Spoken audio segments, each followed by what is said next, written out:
Welcome back to Outdoors with Larry Ray on ESPN 790 AM. Brought to you proudly by Sportsman's Warehouse and the Tennessee Wildlife Resources Agency. Hey, welcome back to Outdoors with Larry Ray here on ESPN 790. As I said, we've got a special segment as we play tribute to the late Eddie Spencer, or Ernest W. Spencer, as we all knew him as Mr. Eddie. A longtime friend. He passed away recently. He would have been 100 years old on July the 25th. Any of you folks out there that have ever attended the Mid-South Junior Fishing Rodeo, you know Eddie was there in the final years. He wore that World War II uniform. This is the man that spent 550 straight days when the war ended in May 1945, and he was the true patriot. Loved kids, loved everything. The funeral was yesterday.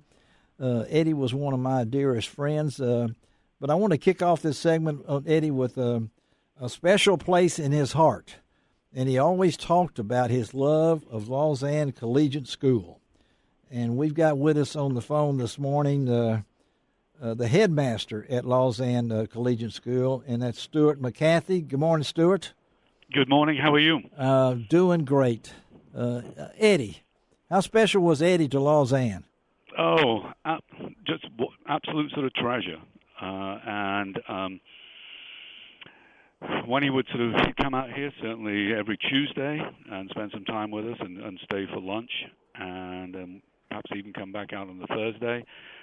And up until sort of a few years ago, he would certainly sort of drive his Buick. Yes, he would. Park it out front, absolutely. Yeah. And then obviously, most recently, we'd go and sort of pick him up.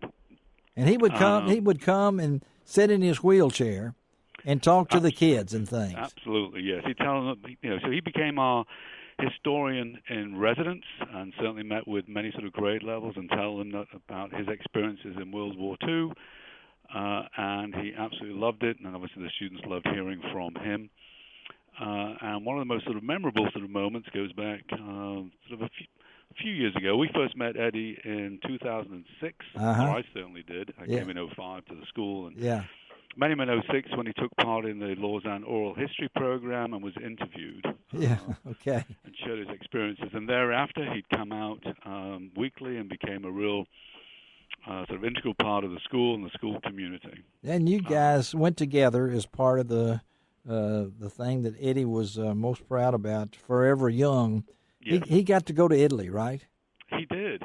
And so I was chatting with him, and he was telling me about Forever Young. And at that particular point, Forever Young had obviously been to Europe, mostly sort of Normandy, Bastogne, but not to Italy. And so he really politicked to make them do an Italy trip, which they followed through, and which would be very important to him.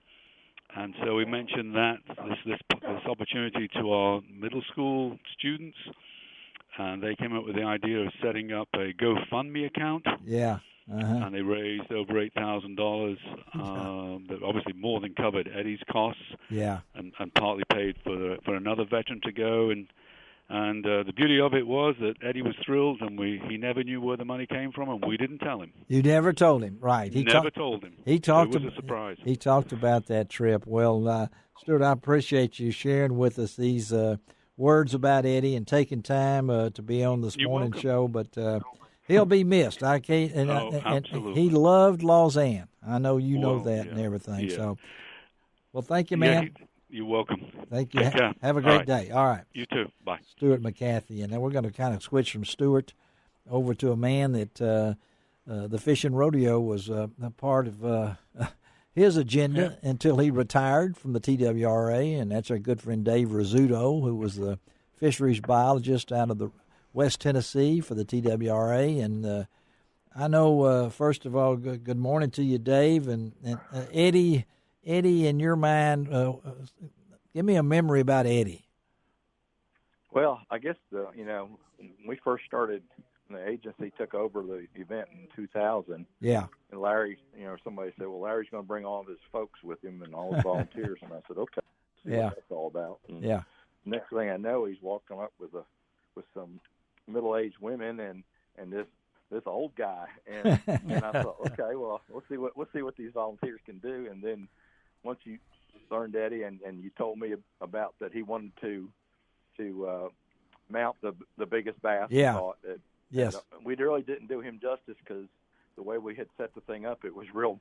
It was few more bass towards catfish. Yes. And brim, but yeah. every now and then they did catch a bass, and he got to do a fish for somebody. But the thing that struck me about Eddie the most was his true love of youth fishing. Yeah. And he would take, even at his, if he was 99 this year, and that was 20 years ago, so he was, 79 when we started doing that thing, and he still had his dip net down there, and he was dipping fish for those kids better than their parents were, and never said no to helping us out at any of the events.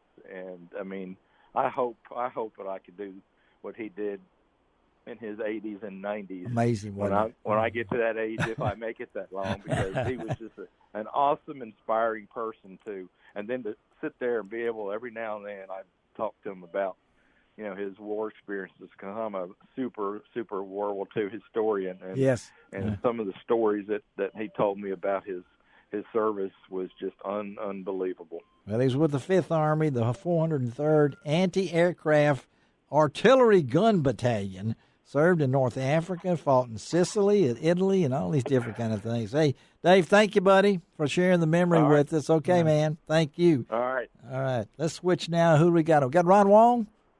Hey, Ron. Hey, how are you guys? We're doing great. I know you and Eddie, you worked alongside Eddie a lot at that fishing rodeo. Talk about Eddie. Well, Eddie was, first of all, he was a true gentleman. He loved people. Didn't he, though? And yes, he did. And he was a charmer, too. Yeah, he did. And I say that because occasionally I would bring a female friend to help. Oh, occasionally. At the rodeo. Yes, yeah. And all of a sudden I would lose them because guess what? Eddie was charming them. Eddie was charming them, and all of them really loved him. And, that's the kind of people Eddie was. He loved people. He loved kids.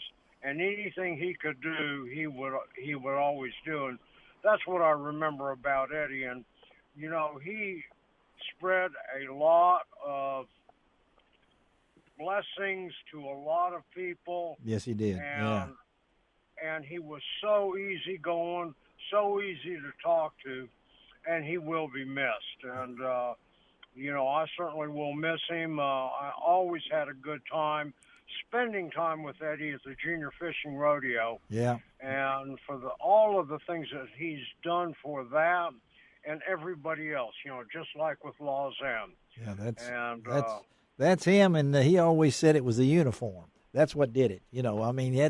Anybody can still wear the uniform. I was fixing to say he's the only veteran I know that still get in his uniform. There's not many. Well, that's exactly right. And, it could be 92 degrees he'd be on some of those days. He had his uniform. He'd have that wool Ike jacket on. Yeah. Well, hey, Ron, thank you, buddy. Got another guy coming in right after you. We'll see you. We won't be seeing you, but we'll be talking to you next week. Grizzly Jig, right? That's right. And all I got to say is rest in peace, my friend, Eddie. Okay. Thank you, Ron. All right. Ron Wong. Now, we've got a former colleague of mine on at the Commercial Appeal. The Commercial Appeal sponsored that Mid-South Junior Fishing Rodeo for 52 years. And then the TWRA stepped in right after that and did it for 14. And one of the guys who was always there to help was David Boyd, my good friend David Boyd. And David has a real unique connection to Eddie through David's daughter. Is that right, David? Hey, Larry, we sure do. Back in the day, I guess it was back in the 90s when my oldest daughter, Grace Ann, won the biggest bass at the old fishing rodeo. And I heard the other stories, people talking about Eddie, and he was everything that they said, a true gentleman and a wonderful man to be around and just helped everybody out. But he mounted Grace Ann's, 6-inch bass that she won. Yeah. Uh-huh. And we went over to Eddie's house, I guess, and picked up the trophy. And she thought it was we still have that trophy today. I can't say we have all Grace Ann's trophies from over the years, but we still have her mounted bass from Eddie. Thanks to Eddie Spitzer. All right, David. Thank you, buddy, for talking to us. Okay.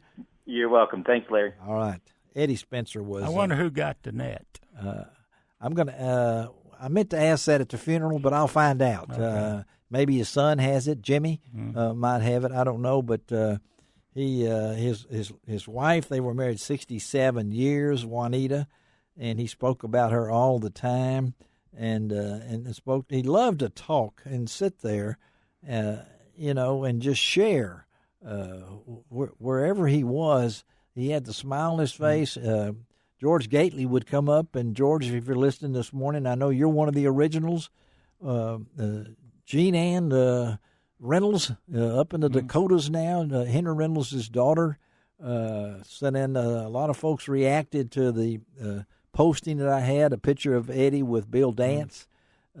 He was a celebrity. I mean, and he drove until they took his keys away. Yeah. I mean, because when you get to be that age and things along that line. But the great Eddie Spencer, listen to this. I did not know that. We close it out with this. That not only he was a member of the Forever Young Senior Veterans Association, he was Volunteer of the Year in 2018 at the Pink Palace Museum.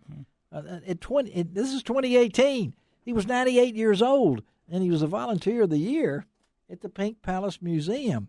Can you think about a life more full to serve our country? When I said that, 550 straight days, no time off to go on holiday in Italy, in places like North Africa. So wonderful funeral yesterday. He will be missed. We need to name some kind of award after him. We'll try to come up with that. Maybe we'll present that to the fisheries people at the TWRA or something for one of their 14 rodeos that they do. All right. Let's take a break. We're going from Eddie, not Eddie the Eagle, but David Haggard. And talk about Eagles. Talk about Eagles. Yeah. We'll be right back on Outdoors with Larry Ray.